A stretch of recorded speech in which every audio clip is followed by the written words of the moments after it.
South Korea is one of the top destinations for teaching English abroad, and in this week's video, I'm talking to Jackie from the Let's Talk TEFL podcast. She taught in Korea for over a decade, and if you're curious about what it's like to live and teach in Korea, then just keep watching. Thanks so much, Jackie, for joining me today. So I would like to know when and where you taught in South Korea.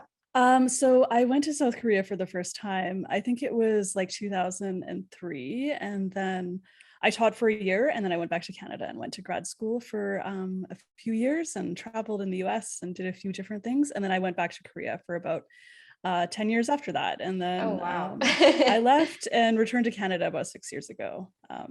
So about 11 years in total. And I lived in two cities. The first one was Cheonan, which was like kind of a satellite city just south of Seoul. And then the second place I lived in was Busan, which is the second biggest city, and it's all the beaches and surfing. And it's kind of like the vacation spot for, people all over Asia will come there. What was the application and visa process like for finding these jobs in South Korea? Well, back in 2003, I kind of call it like the Wild West. It was Yeah. very, very simple in terms of like paperwork to get a job. And I just had a really quick phone interview, and then a plane ticket was in the mail, and then I was getting on the plane, and it was like actually very, very simple. Like, it's kind of unbelievable now to think about these days how easy it was to get that first job. But when I left, the paperwork was more in line with countries like Japan, I guess, where there's a whole series of paperwork involving the Canadian embassy and apostille, criminal record checks and health checks and like interviews and like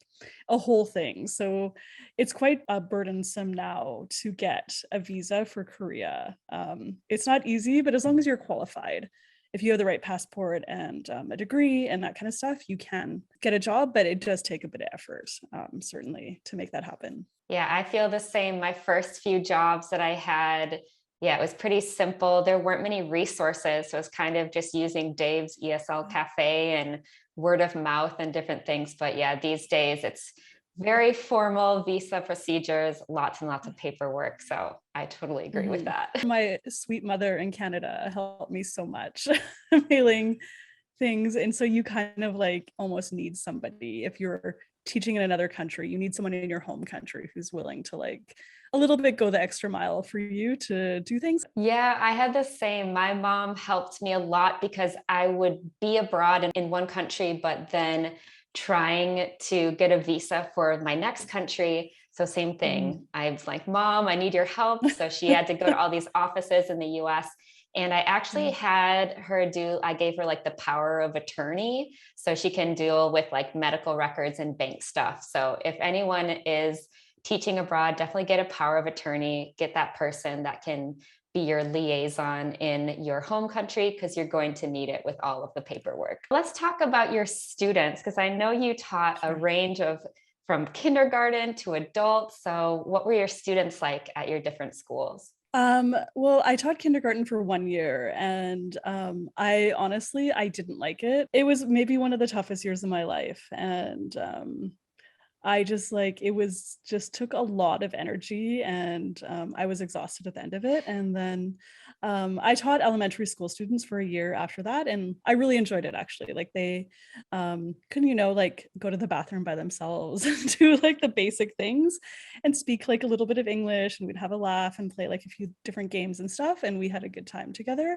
But I actually like love teaching university students. I found students in Korea just overall to be very, very respectful of teachers, and Koreans like highly value education. Yeah, the universities I really enjoyed because I had a lot of freedom to make my own lesson plans and to make my own syllabus and then my own exams and grades and that kind of thing. So there wasn't like somebody watching over my shoulder. I had to do certain requirements in terms of paperwork and whatever, but I had a lot of freedom to actually teach how I wanted to and design a course kind of the way that I wanted to. That's amazing.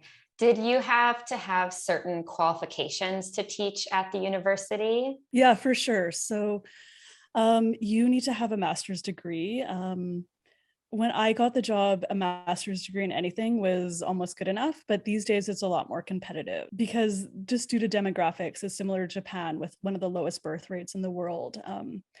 for the past like 20 or 30 years. These days, there's just fewer and fewer university students. So a lot of universities are closing. So it's more and more qualified people for fewer and fewer jobs. So these days, an MA TESOL or MA in education, having an MA plus being a certified teacher, something like that, will all go a long way towards helping you get a job. And plus, people or universities want you to have 2 years of experience at the university level. So it's a bit of a catch-22.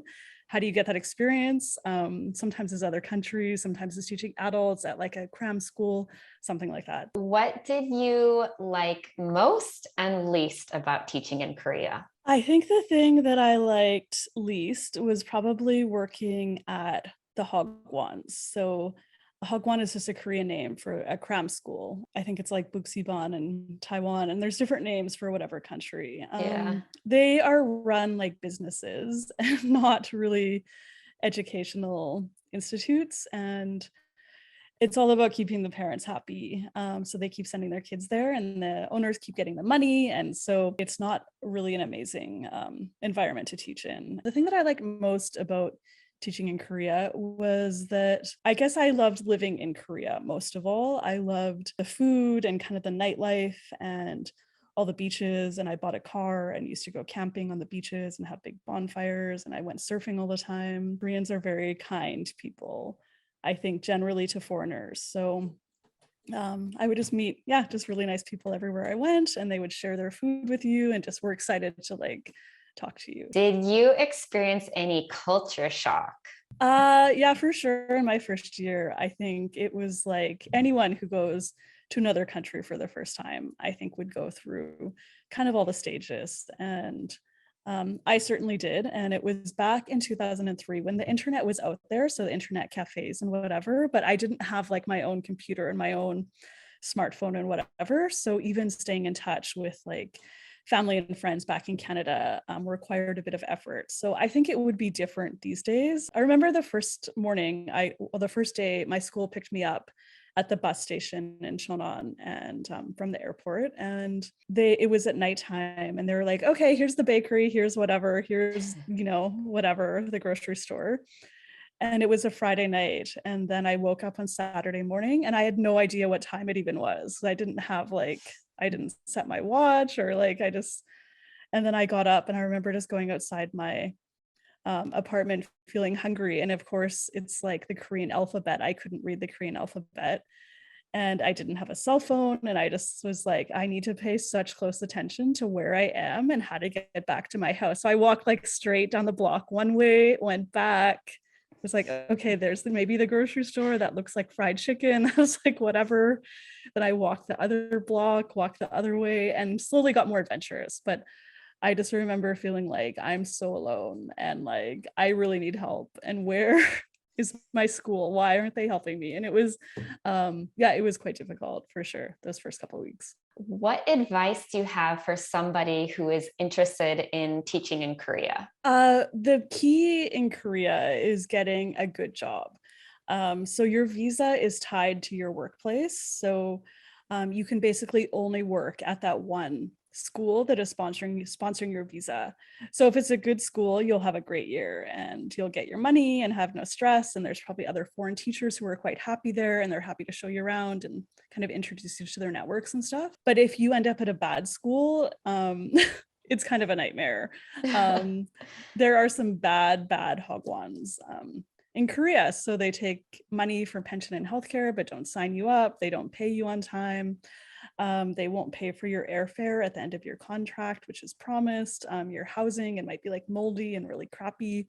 So definitely do your research about whatever school you're considering. And there are a few places, so like each city usually has a Facebook group. So there was like Cheonan Knights Unite or something like that. And there was like Busan expats, whatever. So find that Facebook group and then ask about that school. And then chances are that somebody will have worked there or someone is currently working there, or they have a friend, something like that. So that's kind of the best way to vet that school. And schools will often let you talk to the current teacher. However, their boss may be like sitting right next to them as they're talking. So, I mean, take it all with a grain of salt, I guess. It's like, I wouldn't necessarily trust that. The best people to ask are the people who've left. Absolutely. Yeah, that's another thing that wasn't available a while ago. Those Facebook groups, like pretty much Mhm. every, city and community or program, there's a Facebook group, and it's a great place to get information on the different schools and programs, but also just housing and Mm. just daily life kind of things as well. They can be very, very helpful. What is the biggest lesson that teaching abroad taught you? I think it's something that still serves me well today. And I always just used to say in Korea, just because it's different, it doesn't mean it's bad. Yeah. Um, so people have different ways of doing things, and in different cultures, there's just different things that work and different things that don't work. So I try to be super flexible.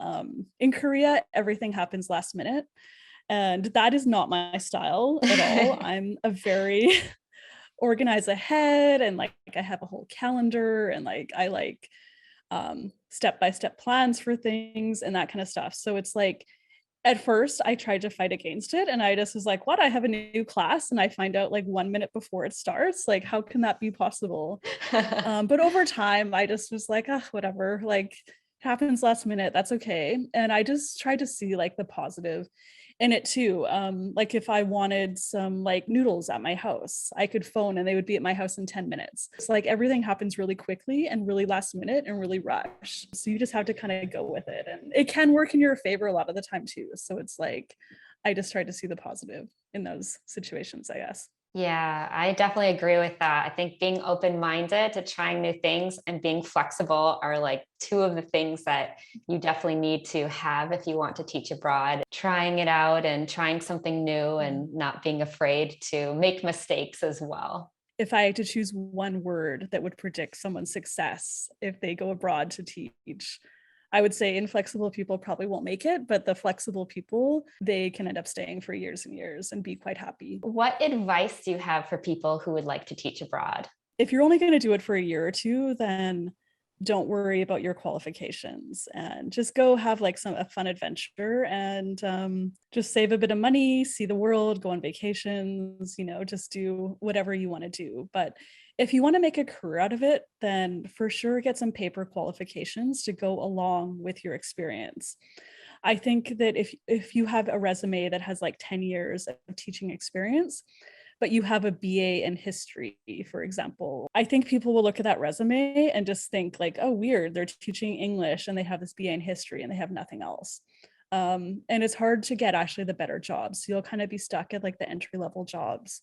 If you're going to do it for more of a career, definitely do the CELTA, do the Delta, do an MA TESOL, something like that, and get the qualifications. And then you can kind of move up in the world into the better jobs. So the better jobs, like in Korean universities, for example, would have 5 months of paid vacation. And Oh, wow. you can get like amazing. And you can get like lots of overtime opportunities. You can make, yeah, like 4 or 5 or 6,000 USD a month, even higher in some cases. So it's definitely worth it. And yeah, so just kind of make the decision kind of early on in your teaching. Where can viewers find you? You do have a podcast, so where can we find that podcast? Sure. So it's called Let's Talk TEFL, and you can find all the information at eslactivity.org/podcast, or you can find it on like Google Play or iTunes, whatever. Just search for Let's Talk TEFL. That same website, eslactivity.org, you can find lots of games, activities, that kind of thing. And I have lots of books on Amazon. So just search for Jackie Bolen. I'm on YouTube and Instagram and that kind of thing. So just again, search for Jackie Bolen and you'll be able to find it quite easily. Well, thanks so much, Jackie, for talking with us today. And if you are interested in teaching in Korea, Jackie does talk about Korea a lot on her podcast, so definitely check that out and check out her YouTube channel as well. Tons of resources for teachers. So thanks so much. Yeah, thanks for having me, Jamie. Take care.